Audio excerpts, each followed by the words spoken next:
there's a lot of new pieces on this defense for the Cleveland Browns. So a couple of guys that I have here that I think could really have big impacts this season. Number one, Maurice Hurst.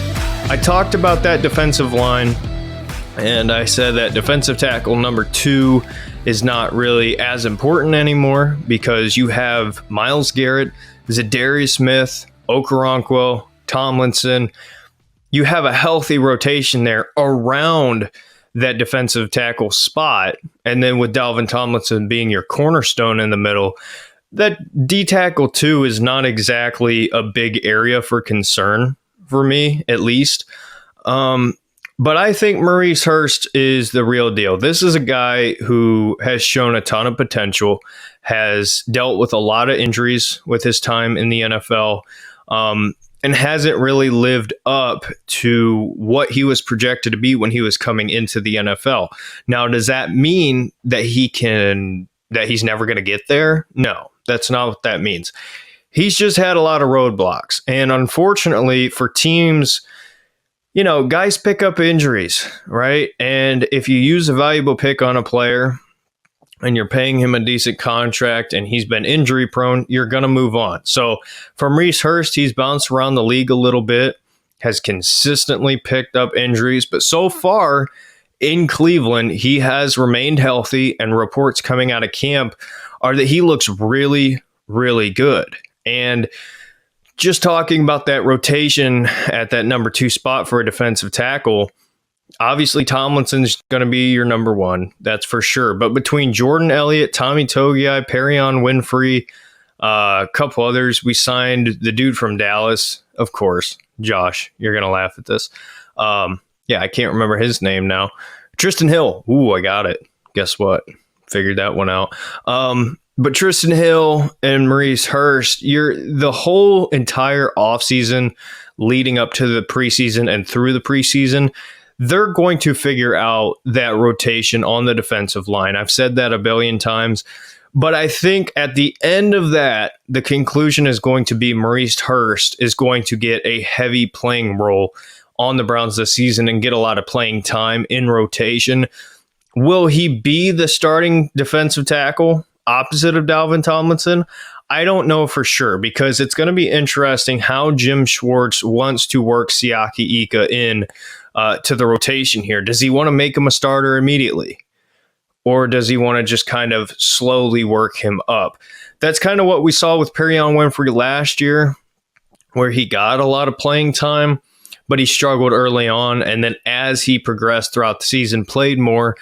I kind of see the same thing with Ika. Unless he just lights it up day one, I think he's going to be a rotation guy, work him up to potentially being that number 2 defensive tackle. And until then, I think you're going to see a lot of Maurice Hurst. That's why I think for guys that you might not think would have a big impact on the Browns this year, I think Maurice Hurst, for me, is really one of the top guys who is going unnoticed. I think he's going to be really good, again, with the caveat of him staying healthy, which has been the concern throughout his career, but maybe he can finally get a season where he can put it all together, be healthy, and he has a real opportunity here because the door is wide open at that defensive tackle number 2 spot. So, in my opinion, I think it is between him and Siaki Ika, who's going to be that number 2 defensive tackle. But I would probably roll with Maurice Hurst. He brings you a little bit more pass rush ability. And, you got guys around him. That's why I say that second spot is not a super big deal. But I do think Maurice Hurst will end up eating a lot of that playing time up. So moving on to the next guy on the defense, Jordan Kunaszyk, I think is how you pronounce his name. This is a guy who kind of, I don't want to say shown flashes as in like an elite player, but he made plays last season.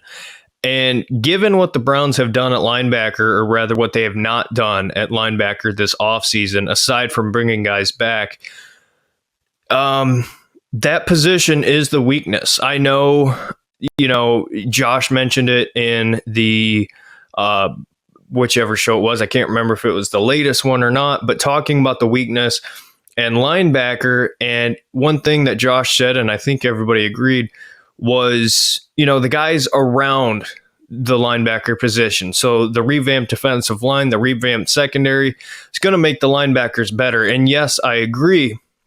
But if there is a position that you can point to that has kind of gone untouched and was not great last year, it's linebacker. But with the usage of Jim Schwartz knowing who fits where and figuring that all out, I do think the linebacker position will be better. I have mentioned this, that I think guys like Jacob Phillips is going to play a big time role and at least be better than he was last year, because that's a guy with talent that I think was used out of position. Kunaszyk is a guy who, similar to Maurice Hurst, could end up playing a big amount of snaps just because there's not a whole lot of guys in that room. And this ties in to another guy who I'll just get right off the bat here. Tony Fields.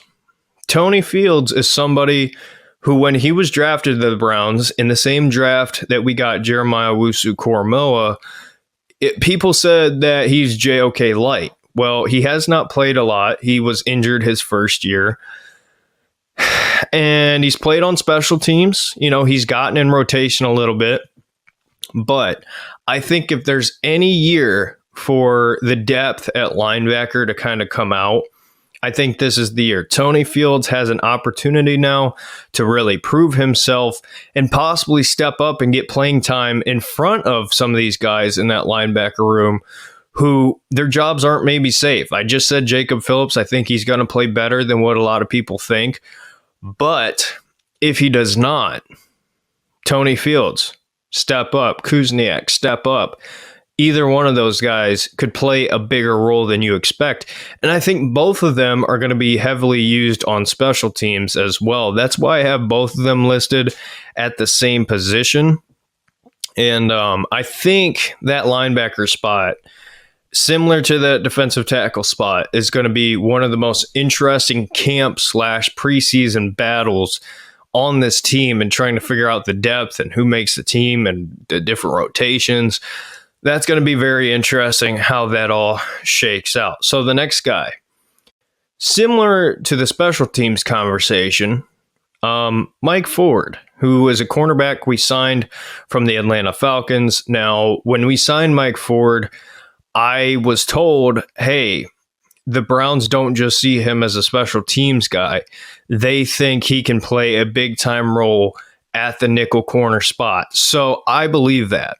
I think Mike Ford is going to play a lot more on defense and not just on special teams than a lot of people think. And it's probably a one-year thing. I can't see us keeping Mike Ford around longer unless he just really pops off. But, what are you going to do with Cam Mitchell? How soon do you want to incorporate him on the defense?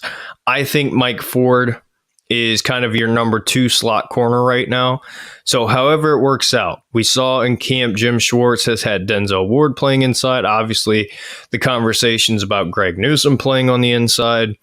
It's just going to be, how much these guys are rotated, because Newsome and Ward can play inside and out. Emerson can, but you want him matched up on the outside. That's what he does best. So, it comes down to, as far as that depth, who do you want?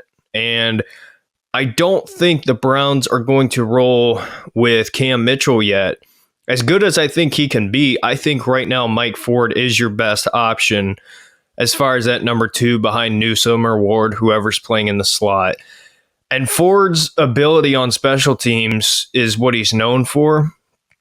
But guys that you're probably overlooking and think, hey, maybe, they're not going to have a bigger role, and they end up having a big role. Mike Ford is the prototypical perfect fit for what I'm telling you there, because he's not just going to be a special teams player, right? When we signed him, everybody assumed that.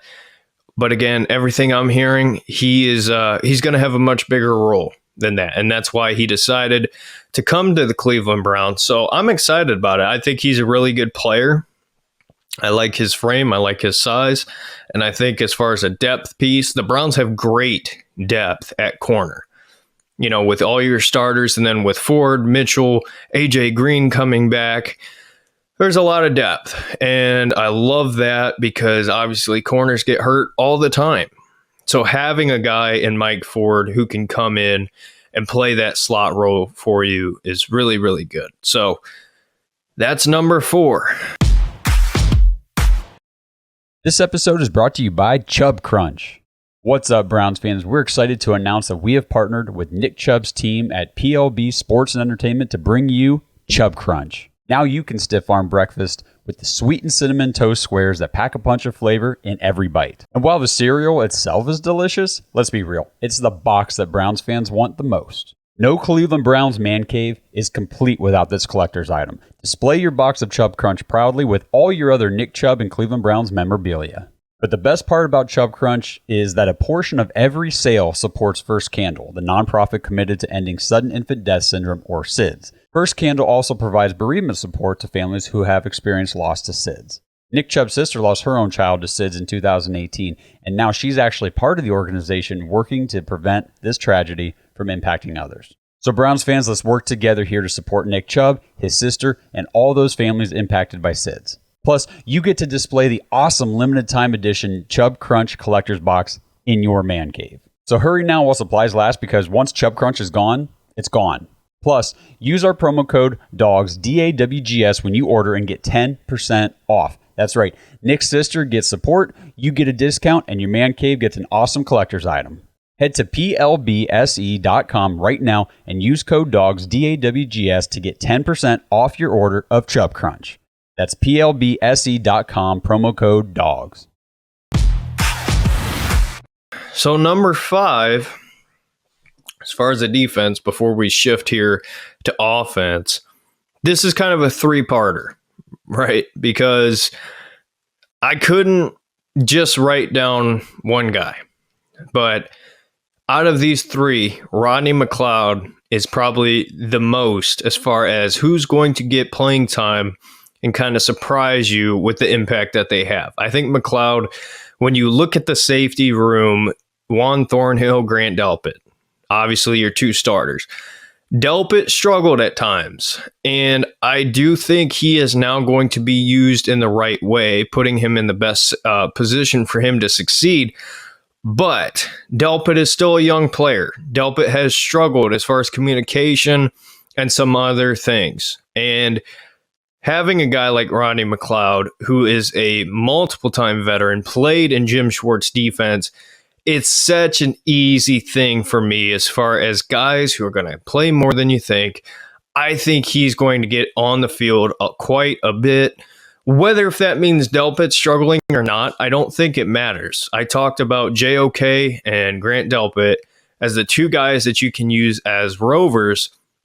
So I could see a scenario where you have Juan Thornhill as your free safety, Rodney McLeod as your strong safety, or whatever combination you want to work out there, and then just throw Delpit out there and let him do what he does best, what he did at LSU, and just kind of make plays all over the field. I could see that happening, and I think that's what Jim Schwartz might do there. So I think Rodney McLeod is going to get a lot of playing time.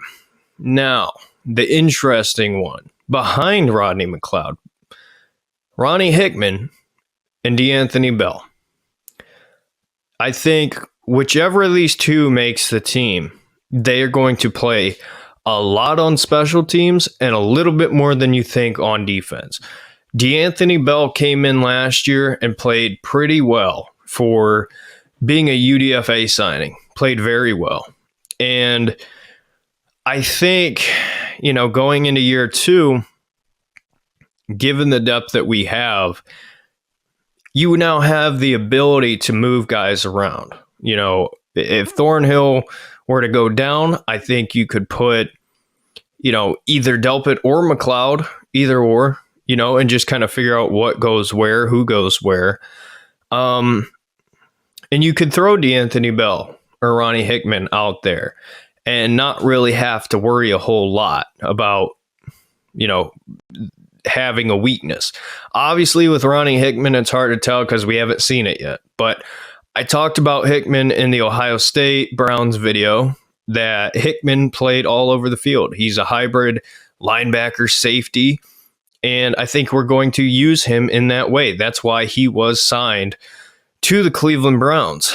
And I think there is a world where both Ronnie Hickman and D'Anthony Bell could make the roster. I don't think Tanner McAllister will. But I do think both of these guys will play a little bit more than you might think. So between those three, Rodney McLeod will play the most unless he gets hurt. But don't be surprised if you see a little bit of Ronnie Hickman or D'Anthony Bell, or maybe both, this season for the Cleveland Browns. So those are 5/9 guys, or 7, 8, whatever, on the defense that will end up probably playing a little bit more than you think and could have a bigger impact for the Browns than you think. Thanks for listening to another episode of the Dawgs Podcast. Make sure you subscribe on YouTube and follow us on Twitter at the Dawgs Podcast. Get your thoughts on the show at thedawgspodcast.com.